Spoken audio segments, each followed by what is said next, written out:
শুভ বৃহস্পতিবার বলে কথা। বৃহস্পতিবার দিন তো জানোই সবার বাড়িতে কত কাজ থাকে, কারণ সেদিন কিন্তু সবাই ঘর দুয়ার পরিষ্কার করে রাখে। আর বৃহস্পতিবার দিন কিন্তু আমরা মা লক্ষ্মী দেবীর ঘট বসাই, তার জন্য আমাদের কিন্তু পুরো ঘরটাকে পরিষ্কার করি। অনেকে আছে নিরামিষ খায়, অনেক আছে কেউ আমিষ খায়। তো যাক, আজকে শুভ বৃহস্পতিবারে সবাইকে জানাই অনেক অনেক শুভেচ্ছা। তো আমি সকালবেলা উঠেই বাড়ির সব কাজ সেরে তারপর কিন্তু রান্নাঘরে ঢুকে পড়লাম। আর এদিকে আমার মা দেখো কত সুন্দর করে মা লক্ষ্মীর ঘট বসিয়ে এদিকে পুজো করে নিচ্ছে।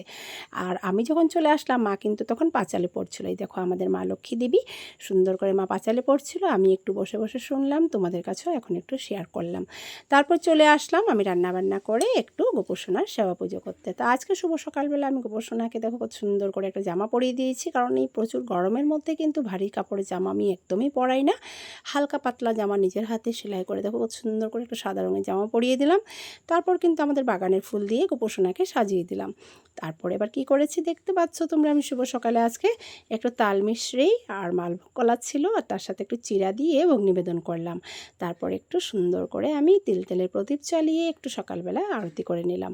তো এইভাবেই আমি প্রত্যেক দিন সকালবেলা গোপোষণার সেবা পুজো করে নিই। এবার দুপুরবেলা আজকে কি রান্না করব, কারণ মাদের চুলাতে কিন্তু আজকে অনেক কিছু রান্না হয়ে গেছে। তো সেই জন্য গোপোষণার রান্নাঘরে এসে আর আমার আর রান্না করতে ইচ্ছা করছিল না, কারণ প্রচুর গরম পড়েছিল। তার মধ্যে তখন আজকে অনেক দেরি হয়ে গেছে কাজ সারতে।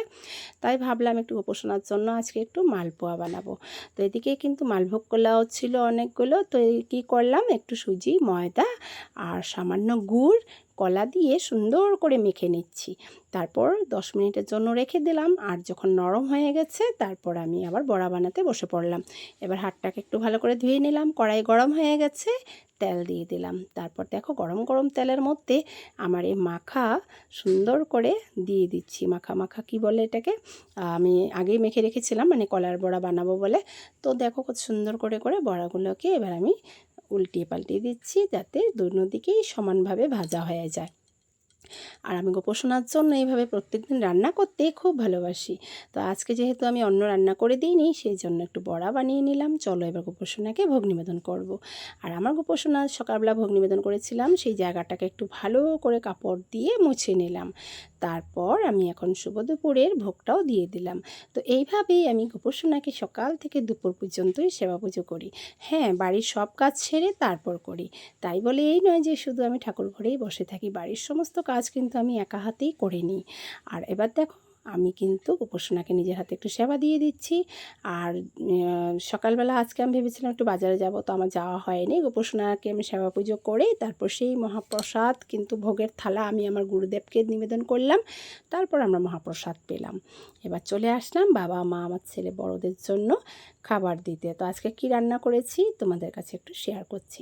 আজকে কিন্তু বেশি কিছু রান্না করিনি, আজকে নিরামিষ রান্না হয়েছে। তো থালার মধ্যে দেখো আমি ভাতটা নিয়ে নিলাম। তো আজকে বানিয়েছি আমি একটু ভেন্ডি ভাজা আর চাল কুমড় দিয়ে ডাল, পটল ভাজা, আর তার সাথে একটু বানালাম আজকে, দাঁড়াও দেখাচ্ছি। দেখো ভুলে গেছি, একদমই মনে পড়ছে না কি রান্না করছি। ও, আনারসের টক। দেখো আমি দেখে তারপর বললাম।